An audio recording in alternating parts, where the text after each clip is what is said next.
2 ہفتے اس سے دور رہا مگر کال کر کے بھی صرف اپنی ڈائری کا پوچھتی رہی، یہ نہیں پوچھتی کہ حویلی کب آؤ گے۔ وہ انجوائے کر رہا تھا اور ماہ کامل اسے دیکھ کر سوچ رہی تھی کہ وہ اس کی امیدوں سے بھی زیادہ بولتا ہے۔ میں نے آپ کا حال پوچھا تھا، اس نے جلدی سے یاد دلایا۔ بہت احسان ہے آپ کا ہم پر۔ وہ خود ہی گھوم کر اس کے پاس آیا۔ اسے دیکھ کر لگتا نہیں تھا کہ وہ سوئے گا مگر ماہ کامل کی رات ہو چکی تھی۔ اس نے گھڑی میں 3 بجتا دیکھ کر حیرت سے منہ کھولا، اتنی تاخیر سے سوئے گی تو صبح جلدی نہیں اٹھ سکے گی۔ مجھے اب نیند آ رہی ہے۔ اپنی رضائی نکال کر وہ صوفے پر آ گئی۔ سراقہ مبہم سا مسکرایا۔ آج پہلی بار اس نے اپنی بیوی سے اتنی باتیں کی تھیں کہ دل اب مطمئن تھا۔ کافی کا کپ لبوں سے لگاتے ہوئے اس نے لیمپ بجھا دیا تھا تاکہ وہ آرام سے سو سکے۔ ماہ کامل صوفے پر لیٹ کر اس کو دیکھنے لگی جس کی پشت ماہی کی طرف تھی، لمبی چوڑی اور کشادہ پشت۔ وہ کتنا اچھا مرد تھا۔ جانے کتنے دنوں بعد وہ پرسکون نیند لے کر بیدار ہوئی تھی۔ آج بھی فجر قضا ہو گئی تھی اور یہ سب رات تاخیر سے جاگنے کا انجام تھا۔ حلیہ درست کرتے ہوئے اس نے بالوں کا ہلکا سا جوڑا بنایا اور دوپٹہ سنبھالتی ہوئی نیچے کی جانب بڑھ گئی۔ آ جاؤ، آبرو بھابھی کے اٹھنے سے پہلے ہی ناشتہ بنا دیں۔ زینت چچی آج بھی اس کے چپکے سے مدد کرنے آئی تھیں۔ ماہ کامل محبت سے مسکرا دی۔ سراقہ آ گئے ہیں چچی، اس نے رازداری سے بتا کر انہیں خوشگوار حیرت میں مبتلا کیا۔ کیا واقعی؟ کب آیا؟ کل رات ہی آ گئے تھے۔ اس نے فریج سے گوندا ہوا آٹا نکالا۔ ہمیں پتہ کیوں نہ چلا؟ حویلی میں کسی اور کو معلوم ہے؟ نہیں چچی۔ تو پھر کیا وہ ٹیرس سے آیا تھا؟ انہوں نے کچھ سوچتے ہوئے پوچھا۔ جی، دروازے پر دستک دے رہے تھے، مجھے علم نہیں تھا اور میں بہت زیادہ ڈر گئی تھی۔ ابھی سوچ ہی رہی تھی کہ آپ کے پاس آؤں، وہ کھڑکی سے اندر آ گئے۔ گزری ہوئی رات کا یہ واقعہ سوچ کر وہ مسکرا دی۔ یقیناً اس نے ابا میاں سے چھپنے کے لیے کیا ہوگا۔ جانتی ہو، جہاندار بھی یہی کرتا ہے۔ جب ان سے کوئی کوتاہی ہو جاتی ہے تو دادا آکر سے بچنے کے لیے حویلی سے سیدھا اندر نہیں آتے، ورنہ ابا میاں کی ڈانٹ ان کے 2-4 گھنٹے تو یوں ہی ضائع کر دیتی ہے۔ انہیں دونوں پر بے جا پیار آیا۔ السلام علیکم چچی۔ یکدم ہی سراقہ کچن کے دروازے پر نمودار ہوا۔ ماہی ایک نظر اسے دیکھ کر اپنے کام میں مصروف ہو گئی۔ وعلیکم السلام۔ بالآخر لگا ہی لیا تم نے حویلی کا چکر۔ اب ابا میاں سے خیر مناؤ۔ جب سے شادی ہوئی ہے کسی سے ڈر نہیں لگتا۔ اس نے کنکھیوں سے بیوی کو دیکھا جو اسے مکمل نظر انداز کر رہی تھی۔ زینت چچی کی ہنسی ابھری۔ چچی، ایک بات تو بتائیں، وہ چوتھی باورچن کہاں ہے؟ ماہی کامل نے لب کھینچ لیے۔ اس آدمی کو کچھ یاد رہے نہ رہے، وہ باورچن یاد رہی۔ کون سی باورچن؟ انہیں حیرت ہوئی۔ حویلی میں کھانا پکانے والے ملازم سارے مرد تھے، وہی جس نے رات کھانا بنایا تھا۔ وہ ماہ کامل کو تنگ کرنا چاہتا تھا مگر وہ اندر کی بات نہیں جانتا تھا۔ چچی نے اسے جواباً گھورا۔ کچھ خوف کرو لڑکے، اپنی بیوی کو چوتھی باورچن کہہ رہے ہو؟ بیوی؟ وہ ٹھٹکا۔ کیا مطلب؟ تمہاری بیوی نے کھانا بنایا تھا، کافی ذائقہ ہے اس کے ہاتھوں میں۔ یہی وہ وقت جب ماہ کامل کے لبوں پر اس کو بے وقوف بنانے کی شاطرانہ مسکراہٹ پھیلی تھی اور سراقہ کی مسکراہٹ سمٹی تھی، یعنی اسے مہارت سے بے وقوف بنایا گیا تھا۔ اب کوئی جواب تو دینا تھا، خود کو ہارتا دیکھنا بھی کیا عذاب تھا۔ اوہ، مجھے لگا کوئی حسین سی نئی باورچن ہوگی جسے دیکھ کر میں مسکرا ہی دوں گا۔ سارا موڈ خراب کر دیا چچی۔ کامل کو دیکھتے ہی وہ اسے گھور کر رہ گیا۔ ماہ کامل کے ماتھے پر بل پھیلے وہ جانتی تھی کہ سراقہ اسے تنگ کر رہا ہے۔ اسے گھورتے ہوئے وہ اپنا وار کرتا باہر نکل گیا۔ البتہ چچی سر پکڑ کر رہ گئیں۔ اس کی باتوں کا برا مت ماننا، اس پر جہاندار کا سایہ ہو گیا ہے۔ انہوں نے اسے مطمئن کرنا چاہا جیسے وہ برا ماننے والی تھی۔ بھلا اسے کچھ کیوں محسوس ہوتا؟ کون سا سراقہ کو دیکھ کر دل مچلا کرتا تھا؟ جی چچی کہہ کر وہ اپنے کام میں مصروف ہو گئی۔ پیپ دادا اکتر کے کمرے سے آتی ان کی بڑھتی آواز پر ماہ کامل کے ہاتھ سے پراٹھوں کی پلیٹ پھسلتی پھسلتی بچی تھی۔ آفس کا کام تھا دادا، شادی کی وجہ سے پہلے اتنا حرج ہو گیا تھا اور ہم مزید نقصان برداشت نہیں کر سکتے تھے۔ آپ کو ایسا کیوں لگتا ہے کہ میں یہاں سے غصے میں گیا تھا؟ وہ اپنی بات سمجھا کر تھک چکا تھا مگر وہ بھی اس کے باپ کے باپ تھے۔ ولیمہ تمہارا باپ کرے گا؟ اکبر کے سامنے مجھے کتنا شرمندہ ہونا پڑا ہے۔ انہیں اس پر بے جا غصہ تھا۔ انہیں میری مصروفیات بتا کر مطمئن کر دیجیے گا، اور ولیمے کا کیا ہے، اب کر لیں گے۔ ناہنجار لڑکا کیوں نہیں آیا؟ اس ناہنجار کا صحیح نام جہاندار ہے دادا، میں نہیں جانتا۔ وہ کہہ رہا تھا جانان دوبارہ ہاسٹل آ گئی ہے، اس سے ملاقات کر کے آئے گا۔ مؤدب انداز میں کھڑے رہتے ہوئے اس نے لب بھینچ کر بتایا۔ ایک تو یہ جہاندار ہمیشہ اس کو پھنسواتا تھا، عشق کا بھوت چڑھا ہوا اس پر۔ انہوں نے میز پر ہاتھ مارا۔ بیوی ہے اس کی دادا جی، اب اس کا خیال جہاندار ہی کی ذمہ داری ہے، اور آپ جانتے ہیں کہ وہ اپنی بیوی کے معاملے میں کسی کی کچھ نہیں سنتا۔ لہجہ اکتایا ہوا تھا۔ ایک بار اسے بھی آ جانے دو۔ آپ ناشتے کی میز پر نہیں آ رہے؟ اس نے پلٹتے پوچھا۔ ابھی دوائی کھائی ہے ہم نے، فوراً کچھ نہیں کھا سکتے۔ ان کی بات پر سر ہلاتا ہوا باہر آ گیا۔ میز ناشتے کی لوازمات سے سجی ہوئی تھی۔ اس نے ماں کو دیکھا جس سے وہ کچھ دیر پہلے ہی ملا تھا۔ یہ پراٹھا جلا ہوا کیوں ہے؟ انہوں نے نخوت سے پوچھ کر پلیٹ دھکیلی۔ ماہ کامل نے اس پراٹھے کو دیکھا جو پورا ہو رہا تھا، سیاہ نہیں۔ وہ خاموش رہی کہ پتھر کی آنکھیں گانا گانے سے کوئی فائدہ نہیں۔ میں دیواروں سے باتیں کر رہی ہوں، وہ اب کی بار سرخ ہوتے ہوئے چیخیں۔ ماہ کامل ان کی یکدم زور آور آواز پر سہمی، مگر دوبارہ ہی لب کاٹنے لگی۔ یہ پراٹھا جلا ہوا نہیں ہے بھابھی، چلیں آپ دوسرا لے لیں۔ سینو چچی بات سنبھالتے ہوئے تیزی سے آگے بڑھیں۔ سراقہ کا چہرہ سنجیدہ ہو چکا تھا اور وہ باری باری سب کو جانچ رہا تھا۔ پھوڑ ماں کی اولاد، انہوں نے نفرت آمیز لہجے میں ماہ کامل کو دیکھا۔ اب تو سراقہ کی موجودگی کا احساس بھی نہیں تھا۔ سراقہ کو برا لگا مگر وہ خاموش رہا۔ میری ماں پھوڑ نہیں تھی۔ ان کے الفاظ پر تکلیف سے آنسو آ گئے اور یہی آنسو اس کی آواز کو کمزور کر گئے۔ ہاں جانتے ہیں ہم۔ انہیں شاید اس کے وجود سے بھی کراہیت محسوس ہوتی تھی جو اس کی موجودگی میں ان کے لبوں کو ہمیشہ سکیڑ دیتی تھی۔ وہ پراٹھے کی پلیٹ اٹھا کر ایک بار کچن میں گئی تو دوبارہ نہ پلٹی۔ سراقہ کے لینے والا حلق میں اتارنا مشکل ہو گیا مگر وہ کچھ نہ بولا۔ خاموشی سے ماں کو گہری نگاہوں سے دیکھتا ہوا آدھا ادھورا ناشتہ کر کے اٹھ گیا۔ حویلی کے مسائل کبھی ختم نہیں ہو سکتے تھے۔ وہ رات کچن میں پانی پینے کے ارادے سے داخل ہوا تھا جب اس کو سارا کام تنہا انجام دیتے ہوئے ٹھٹکا۔ اس نے ارد گرد کوئی مدد کرنے والا باورچی تلاشا مگر کچن خالی تھا۔ ماہ کامل اس کی موجودگی محسوس کر چکی تھی۔ کھیر کا پیالہ ایک جانب رکھتے ہوئے اس نے سلیب دونوں ہاتھوں سے پکڑا اور آنکھیں موند کر کھڑی ہو گئی۔ صبح سے بھوک کے مارے اب چکر آ رہے تھے۔ آنکھیں رونے کی وجہ سے سوجی ہوئی تھیں۔ وہ بار بار انگلیوں سے زلفوں کو کان کے پیچھے کر رہی تھی جو آنکھوں کے آگے آ رہی تھیں۔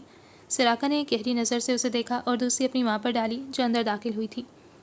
شوہر کے سامنے بے ہوش ہونے کی اداکاری بھی کر لو تاکہ وہ تمہاری طرفداری کرنے ماں کے منہ پر آ کھڑا ہو۔ ان کی چپتی آواز سراقہ کو بری لگی۔ وہ باہر نکل گیا۔ کھیر بنا دی ہے، چاول دم ہو جائیں گے تو میں میز سجا دوں گی۔ ان کی پہلی بات پر کوئی جواب نہ دیتی ہوئی وہ بات بدل گئی۔ کاش وہ سمجھ جاتی کہ انہیں اس سے اتنی نفرت کیوں تھی۔ روٹیاں ڈال لیں؟ انہوں نے ہاٹ پاٹ کا ڈھکن کھول کر اندر جھانکا۔ کوئی چولہا بھی خالی نہیں، اس نے مختصراً بتایا۔ سالن کی پتیلی کو ہٹا کر توا چڑھاؤ، کام نہ کرنے کے بہانے چاہیے ہوتے ہیں تم جیسی لڑکیوں کو۔ میرا ہاتھ جلا ہوا ہے، میں تھوڑی دیر میں بنا دوں گی۔ اس نے انگلیوں کی طرف سے اپنے سرخ ہوتے ہاتھ کو دیکھا جو واقعی پوری طرح نشان چھوڑ چکا تھا۔ آنکھیں نم ہونا عام سی بات تھی۔ ارے بی بی، کھانے کا وقت نکلا جا رہا ہے اور تمہاری یہاں نزاکت ختم نہیں ہو رہی۔ اگر اتنے نخرے تھے تو کہنا تھا اپنے باپ سے کہ شادی نہ کرے تمہاری۔ گھونتے ہوئے آٹے کا پیالہ سلیب پر پٹکتے ہوئے انہوں نے گھورا۔ باہر صوفے پر بیٹھے سراقہ تک ساری آوازیں پہنچ رہی تھیں۔ وہ خاموش موبائل پر مصروف رہا۔ کھانے کے دوران بھی دادا اکر نے اس سے اس کی طبیعت کا پوچھا تھا اور وہ محض مسکرا کر رہ گئی تھی۔ اب اس سوال کا جواب دینا ہی اتنا محال تھا کہ وہ صرف سوچتی رہ جاتی۔ اس نے سراقہ کو دیکھا جس نے کھانے کے دوران ایک بار بھی نگاہ اٹھا کر اسے نہیں دیکھا تھا۔ کھانے کے بعد جب وہ برتن سمیٹ کر کچن میں داخل ہو رہی تھی تو اس نے پیچھے آتے سراقہ کو دیکھا جو کال پر اپنے کسی کلائنٹ سے بات کر رہا تھا۔ اس نے نظر انداز کرنا چاہا مگر سراقہ نے ہاتھ کے اشارے سے اسے اپنی جانب متوجہ کروایا اور سلیب پر جلے زخم کی دوائی رکھتے ہوئے مڑ گیا۔ ماہ کامل نے کنکھیوں سے ٹیوب کو دیکھا۔ جب سارا دن اس کے حق کے لیے نہ بولا تو اس ٹیوب کی بھی کوئی ضرورت نہیں تھی۔ وہ نگاہیں پھیر کر تمام برتن سنک میں رکھنے لگی۔ آپ مجھے کوئی بڑا قدم اٹھانے پر مجبور کر رہی ہیں امی۔ لہجہ بگڑا ہوا تھا۔ اس کے ضبط کا امتحان لینے والی کوئی اور نہیں، اس کی اپنی ماں تھی۔ ارے بہو ہے، کھانا بھی نہ بنائے گی کیا؟ ان کے پاس گویا ہر سوال کا جواب تھا۔ ماہ کامل میری بیوی ہے، اس نے دانت پیستے ہوئے الفاظ ادا کیے۔ کوئی نوکرانی نہیں ہے کہ 20 لوگوں کا کھانا تنہا بنائے۔ یہاں آپ زیادتی کر رہی ہیں۔ باورچی مر گئے ہیں کہ انہیں مفت کھانے کی عادت ہو گئی ہے۔ وہ چیخ رہا تھا اور اس کے چیخنے کی آواز ماہ کامل سن رہی تھی۔ ماں سے زبان چلاؤ گے سراقہ؟ انہیں حیرانگی ہوئی۔ صبح کا ناشتہ خیرو بنائے گا اور رات ماہ کامل کھانا اکیلے نہیں بنائے گی۔ وہ بیوی ہے میری۔ جب میں نے اسے غلام نہیں سمجھا تو کسی تیسرے کو حق حاصل نہیں کہ وہ ماہ کامل کا فائدہ اٹھائے۔ اس نے گویا فیصلہ سنایا۔ چند دنوں میں میں شہر چلا جاؤں گا اور چاہوں گا کہ آپ مجھے کوئی مضبوط قدم اٹھانے پر مجبور نہیں کریں، ورنہ آپ سے بہتر مجھے کوئی نہیں جانتا۔ جس کے لیے تو یہ سب کر رہا ہے نا، وہ تجھے بھی چھوڑ جائے گی۔ اس کی ماں کو بھی یہ حویلی راس نہ آئی، چھوڑ کر بھاگ گئی اپنے مرد کی خاطر۔ وہ اپنی ماں کی تیز چلتی زبان پر ٹھٹکا۔ مجھے جو کہنا تھا میں نے کہہ دیا، البتہ آپ کے چپتے الفاظ روکنا میرے بس کی بات نہیں۔ میرے ضبط کا امتحان مت لیں کیونکہ اگر میں نے کوئی فیصلہ کر لیا تو وہ اٹل ہوگا۔ میری ہی غلطی ہے کہ اپنی بیوی کو آپ کے رحم و کرم پر چھوڑا ہوا تھا۔ ماہ کامل میرا معاملہ ہے، سراقہ کے ہان کا، اور سراقہ جانتا ہے اسے کیا کرنا ہے۔ اس کا جی ہمیشہ کی طرح آبرو سے بحث کے بعد اچاٹ ہو گیا تھا۔ ماہ کامل اپنے کمرے میں دبکی بیٹھی تھی کہ اسے اب تک سراقہ کی بلند آواز کی عادت نہیں ہوئی تھی۔ وہ جب بھی حویلی میں یوں چیختا ماہ کامل کو ڈر سا لگ جاتا۔ اس لمحے اسے احساس ہوا کہ سراقہ کو اس کی فکر ہے، اس کے اندر اپنی بیوی کے لیے لڑنے کی سکت موجود تھی، مگر آنے والا وقت ماہ کامل کو پھر بھی خوف دلا رہا تھا۔ وہ جب کمرے میں داخل ہوا، ماہی صوفے پر بیٹھی کتاب پڑھ رہی تھی۔ تم نے دوائی لگائی؟ وارڈروب سے اپنا لیپ ٹاپ نکالتے ہوئے اس نے میز پر رکھا۔ ضرورت محسوس نہیں ہوئی۔ اس کی دھیمی آواز ابھری تھی اور سراقہ کے ماتھے پر جیسے بل پھیلے۔ کیا مطلب ضرورت محسوس نہیں ہوئی؟ وہ اپنے عام سنجیدہ لہجے میں بولا تو ماہ کامل کو حالات کی سنگینی کا احساس ہوا۔ اب درد پہلے جیسا نہیں ہے۔ تو یعنی تم نے دوا نہیں لگائی؟ آواز یکدم ہی بلند ہوئی۔ شیلف سے ٹیوب نکال کر وہ اس کے پاس آیا۔ ماہی کامل کی آنکھیں پوری کھل گئیں۔ میں لگا لیتی ہوں۔ اس نے ہاتھ پیچھے کرنا چاہا جب سراقہ نے اسے گہری نگاہوں سے دیکھا۔ تم زخم بہت اچھے سے لگاتی ہو ماہی۔ اس کا زمانی لہجہ ماہی کامل کو ساکت کر گیا۔ سراقہ نے اس کا ہاتھ پکڑ کر اپنی جانب کیا۔ آپ ایسا کیوں کر رہے ہیں؟ تکلیف سے ہاتھ چھڑوانا چاہا مگر اس کی گرفت مضبوط تھی۔ کیونکہ میں تمہارا شوہر ہوں اور تم میری بات نہ مان کر مجھے ضدی بنا دیتی ہو۔ ٹیوب سے دوا نکالتے ہوئے اس نے ماہی کامل کے ہاتھ کی پشت پر لگایا۔ مگر آپ میرا مستقبل نہیں۔ اس کے الفاظ بے رحم تھے۔ سراقہ نے جھٹکے سے اسے دیکھا۔ کیا مطلب ہے اس بات کا؟ کون ہے پھر تمہارا مستقبل؟ لہجہ یکدم تلخ ہوا۔ کب اس کی گلائی پر سراقہ کی گرفت مضبوط ہوئی وہ محسوس نہ کر پایا۔ ماہی کامل کے کھلے گیلے بال اب چہرے پر آ رہے تھے۔ سراقہ کی نگاہ اس کے دل پر پڑی تو وہ ٹھہر کر رہ گئی۔ کم از کم اکر حویلی کے لوگ نہیں، مجھے ان سے نفرت ہے۔ اکر حویلی کا ذکر کرتے ہوئے اس کے چہرہ نفرت آمیز تاثرات پھیلے۔ تمہیں مجھ سے بھی نفرت ہے؟ الفاظ ادا کرنا گویا مشکل ہو گیا۔ درمیان ایک لمبی خاموشی چھا گئی۔ لمحوں کے لیے وہ کچھ بھی نہ کہہ سکی۔ کیا کہتی کہ وہ اسے نفرت کر ہی نہ سکی؟ یہ کام سب کاموں پر بھاری تھا، دشوار تھا۔ نہیں، اس نے یکدم کہا۔ آواز دھیمی تھی۔ ایک بار بھی اس سوال کا جواب یہی تھا۔ وہ جھوٹ کیوں کہتی؟ ڈٹ کر سچ کا سامنا کرنے لگی۔ یہی وہ لمحہ تھا جب سراقہ ایک ایک لفظ سمجھ گیا۔ وہ سچ کہتی تھی کہ اسے سراقہ کے ہاں سے نفرت نہیں۔ یہ سراقہ کی ان خدشوں میں سے تھا جو اس نے جہاندار کو سنائے تھے۔ ماہی کامل کو اکر حویلی کے لوگ ناپسند تھے۔ وہ اس کے دل میں کبھی جگہ نہیں بنا سکتے تھے۔ وہ اپنی ماں کا حساب لے رہی تھی۔ سراقہ بے بس ہوا۔ ٹیوب بند کرتے ہوئے اس نے ایک کنارے پر رکھی اور اٹھ کر باہر چلا گیا۔ ایک جگہ ماں تھی تو دوسری جانب بیوی، اور دونوں نے ہی اس کے ضبط کا امتحان لیا تھا۔ چند دن مزید بیت گئے۔ دادا اکر نے حویلی میں ہی ولیمے کی تقریب مکمل کروائی تھی۔ گویا ولیمہ ہوا اور سراقہ کے دماغ سے سوچوں کا بوجھ ہٹا۔ اب وہ سکون سے شہر جا سکتا تھا۔ ان چند دنوں میں اس نے سب کچھ محسوس کیا مگر کچھ کہنے سے قاصر تھا۔ آبرو نے اسے مزید سنجیدہ کر دیا۔ یہ دن اس کے ساتھ گزارنے کے بعد وہ شہر لوٹ رہا تھا۔ بیگ میں چند کپڑے ڈالتے ہوئے اس نے کنکھیوں سے بیوی کو دیکھا جو کتاب لکھ رہی تھی۔ کل رات سے اب تک ان کے درمیان ذرا گفتگو نہیں ہوئی تھی، حالانکہ وہ سوچتا تھا کہ اب کی بار اسے اپنے ساتھ مانوس کر کے ہی جائے گا۔ تاخیر سے شاور لینے کی وجہ سے ماہی کے بال اب بھی گیلے تھے۔ گھنے لمبے بالوں پر ہاتھ پھیرتے ہوئے اس نے کمر پر پھیلائے۔ وہ جا رہا تھا مگر دل اس کی جانب سے بے چین تھا۔ جانے کیوں؟ حالانکہ آج سے قبل اس کے ساتھ ایسا کبھی نہیں ہوا تھا، بلکہ وہ ہمیشہ سے حویلی سے فرار ہو جانے میں ہی عافیت سمجھتا تھا۔ ماہی کامل نے نگاہ اٹھا کر اسے دیکھا جس کی نظریں اسی پر تھیں۔ وہ نگاہ چرا گیا۔ آپ کو کچھ چاہیے؟ لہجہ کس قدر اجنبی تھا، جیسے وہ اسے کچھ سمجھتی ہی نہ ہو۔ وہ نفی میں سر ہلا گیا۔ کاش وہ اسے یہی پوچھ لیتی کہ اب وہ کب لوٹے گا۔ ان بھوری آنکھوں میں ایک تاثیر تھی۔ دل اسے مبہوت کرنے لگا مگر وہ جانتا تھا کہ ماہی کامل ایسا کبھی نہیں چاہے گی۔ وہ اسے کبھی نہیں چاہ سکتی تھی۔ اس کا وجود سراقہ کو کمزور کر رہا تھا۔ وہ دیکھتا تو وہ ٹھہر جاتا، سوچتا تو خیالوں میں کھو جاتا۔ یہ چند دن اس نے بہت مشکل سے گزارے۔ ماہی کامل اس کی سوچ کا مکمل محور بن گئی۔ بیگ تیار کر کے اس نے ایک نظر آئینے میں خود کو دیکھ کر پلٹ گیا۔ گاڑی سٹارٹ ہونے کی آواز ماہی کامل کی کانوں میں پڑی اور وہ بے چینی سے اپنی کتاب بند کر گئی۔ پین وہیں رک گیا۔ دل گویا اچاٹ ہو گیا تھا۔ میز پر سرکتے ہوئے اس نے آنکھیں موند لیں۔ شاید اس طرح سوچوں کو آرام مل سکے۔ میری روم میٹ آپ کو پسند کرتی ہے، مگر میں نے بھی اسے بتا دیا کہ جہاندار کیس میرا شوہر ہے۔ مگر سچ کہوں تو میں اس پر غصہ نہیں کر سکی کیونکہ وہ بہت سمجھدار ہے اور پڑھائی بھی بہت اچھی کرتی ہے۔ اکثر مجھے بھی اس کی ضرورت پڑ جاتی ہے۔ اور جھوٹ تو مت ہی پوچھو۔ کہتی ہے میرا امتحان اچھا نہیں ہوا اور پچھلی بار رزلٹ جب آیا تو سب سے زیادہ مارکس وہی لائی تھی۔ اب کی بار تو میں نے بھی سوچ لیا کہ جو وہ امتحان کے لیے یاد کرے گی بس میں نے بھی وہی کرنا ہے، ورنہ اس بار بھی اگر کم مارکس لائی تو سلیم مجھے تانے دے دے کر مار دے گا۔ وہ بھی ذرا کم نہیں ہے، کہہ کر ڈراتا ہے کہ کیا ہو کہ کل کو رخصتی کے بعد جہاندار کیس تمہیں ماسٹرز کرنے کا کہے۔ مجھے اور نہیں پڑھنا جہاندار، میں بتا رہی ہوں۔ سیاہ بالوں کا ڈھیلا جوڑا بنا ہوا تھا، سر پر دوپٹہ اور ناک پر چمکتی چھوٹی سی بالی، ہلکی سانولی رنگت دھوپ میں سنہری لگ رہی تھی۔ اس کی بڑی آنکھوں کی پلکیں کبھی جھکتی اور کبھی ادا سے اٹھ کر شوہر پر جاتی۔ جو راحت اور سکون اسے جہاندار کی موجودگی میں حاصل ہوتا وہ اس نے کہیں نہ پایا، اور جہاندار تو جیسے اس کا ہی تھا۔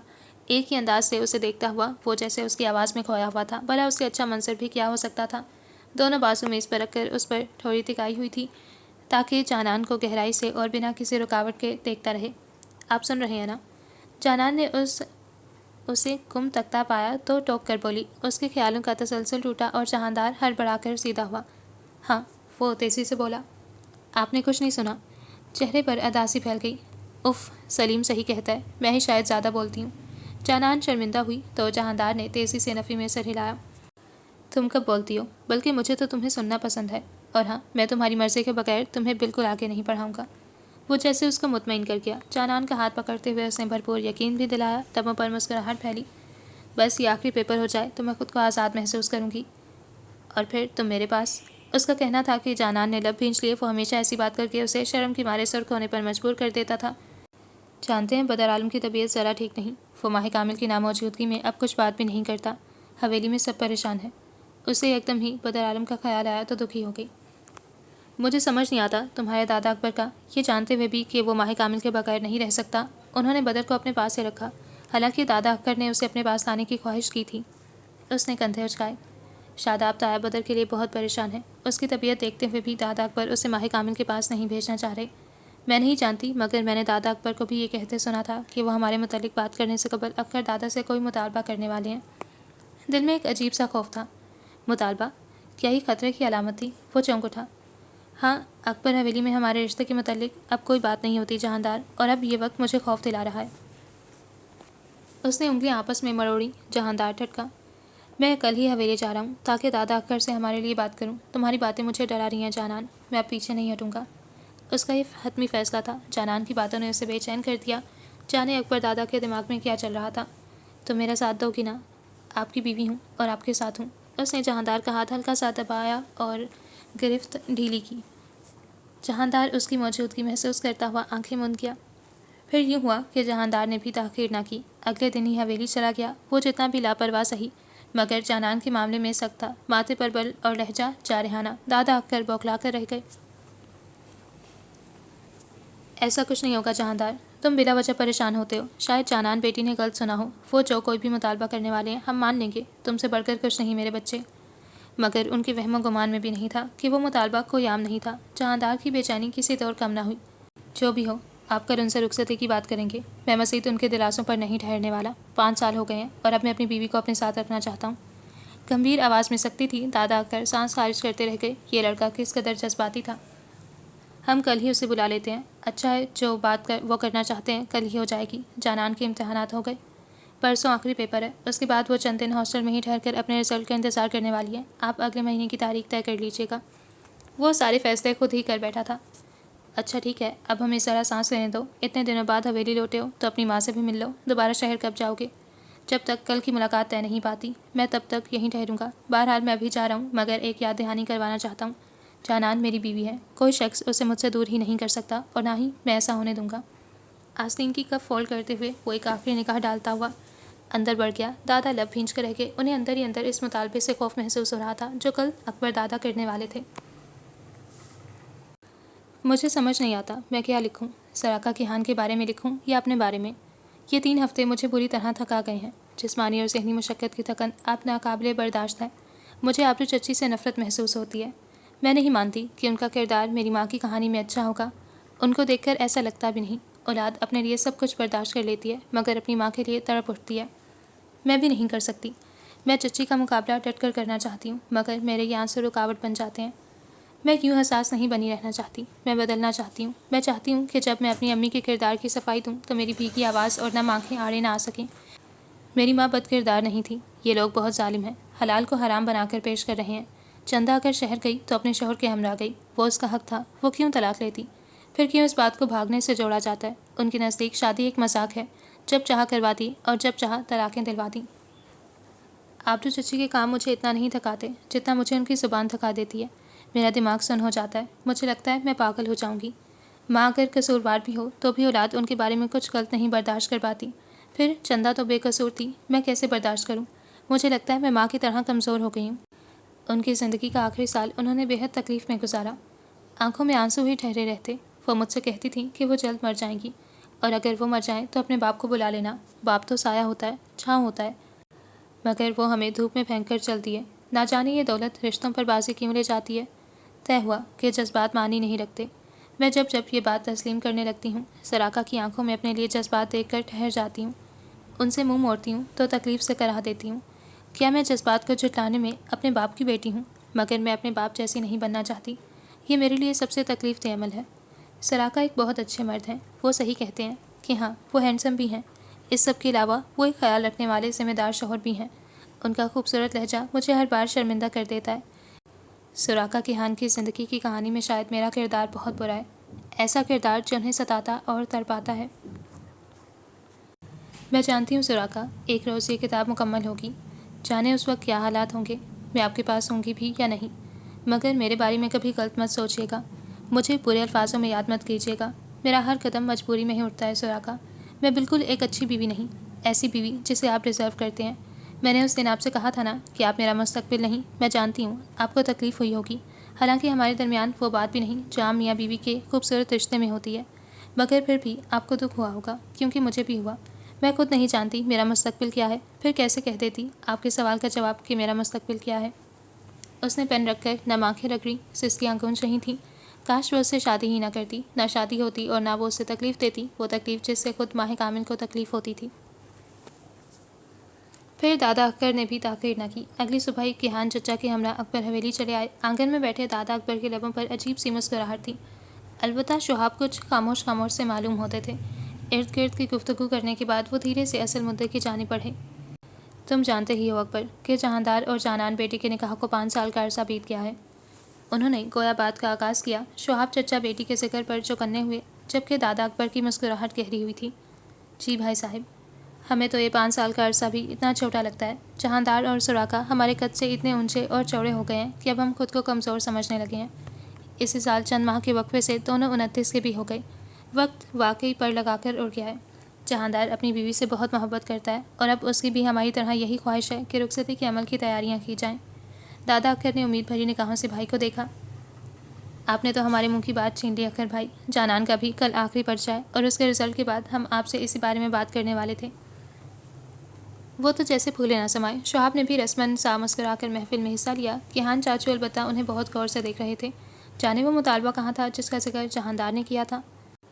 پھر یہ تو واقعی زبردست ہو گیا، ہمیں بس ایک تاریخ دے دو اکبر، اب ہم مزید نہیں ٹھہریں گے۔ انہیں امید نہیں تھی کہ بات اتنی آرام سے بن جائے گی، مگر ایسا صرف ایک صورت میں طے پائے گا بھائی جان۔ بالآخر پتہ پھینکا کیا، دادا اکبر ٹھہر سے گئے۔ کیسی صورت؟ ہمارا ایک مطالبہ ہے۔ کیسا مطالبہ؟ کیہان چچا نہ سمجھی میں بولے۔ ان کے پوچھنے پر شہاب اور اکبر دادا نے ایک دوسرے کو گہری نگاہوں سے دیکھا۔ یہ مطالبہ بہت آسان تو نہیں، لیکن ہم اس کے پورا ہونے سے پہلے اپنی بیٹی کا ہاتھ آپ کو نہیں تھمائیں گے۔ ہمیں وہ زمین چاہیے۔ لہجہ مضبوط تھا، الفاظ تھے یا پتھر؟ دادا اکبر کو اپنے پاؤں کے نیچے سے زمین نکلتی ہوئی محسوس ہوئی۔ کون سی زمین؟ یکدم ہی لہجہ برہم ہوا۔ بابا کی وہی زمین جس کے بٹوارے کا وقت حصہ نہیں ہو سکا، ہمیں وہ زمین چاہیے بھائی جان۔ لگتا ہے تم پاگل ہو گئے ہو اکبر، وہ زمین ہماری ہے۔ ان کی گرج دار آواز ابھری تو باہر کھڑے لوگوں میں سکتہ طاری ہو گیا۔ کیہان چاچو کے ماتھے پر گہرے بل پھیلے۔ اس رشتے کو قائم رکھنے کے لیے آپ کو یہ مطالبہ پورا کرنا ہوگا بھائی جان۔ اکبر دادا نے تحمل مزاجی سے بول کر گویا بات ہی ختم کر دی۔ ایک بار پھر ان زمینی معاملات کی وجہ سے بچوں کی زندگیوں سے کھیلا جائے گا۔ ان کی بلند آواز حویلی میں گونجنے لگی۔ وہ ہمارا حق ہے جو آپ کو ہمیں دینا چاہیے۔ اب کی بار اکبر دادا کے ماتھے پر بھی غصہ ابھرا۔ حق؟ اس زمین کو ہم نے بٹوارے کے حصے میں شامل نہیں کیا تھا، وہ زمین تمہیں کسی صورت نہیں مل سکتی، اور یہی ہمارا ہمیشہ کی طرح آخری فیصلہ ہے۔ تو پھر جانان بھی ہماری ہی پوتی ہے، نہیں بیاہی جائے گی آپ کے پوتے کے ساتھ، یہ رشتہ ہم اسی وقت ختم کرتے ہیں۔ انہوں نے نخوت سے کہتے ہوئے شہاب کو دیکھا جنہوں نے حامی بھری تھی۔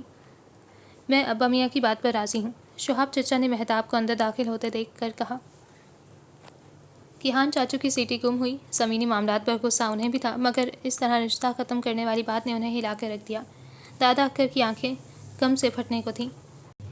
وہ دونوں ایک دوسرے کے نکاح میں ہیں، تم لوگ بچوں کے ساتھ ایسا ظلم کیسے کر سکتے ہو؟ جہاندار کا خیال انہیں خوف دلا رہا تھا۔ یہ کوئی پہلا رشتہ تو نہیں ہے جو زمین کے مطالبے پر ختم ہوگا، ایسا پہلے بھی کئی بار ہو چکا ہے بھائی صاحب، اور اگر آپ ضد کے پکے ہیں تو پھر یہی صحیح، ہم تمام رشتے توڑتے ہیں۔ اپنے بیٹے سے کہیں کہ منہ دکھائی نہیں طلاق نامہ تیار رکھے۔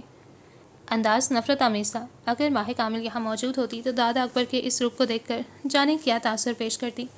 دادا اکبر کی گویا بس ہو گئی، وہ چند لمحوں کے لیے جہاندار کو واقعی بھلا گئے، سرخ ہوتے چہرے سے اٹھے اور کیہان چاچو کے ساتھ باہر نکلتے چلے گئے کہ اب کہنے کو کچھ باقی نہ رہا تھا۔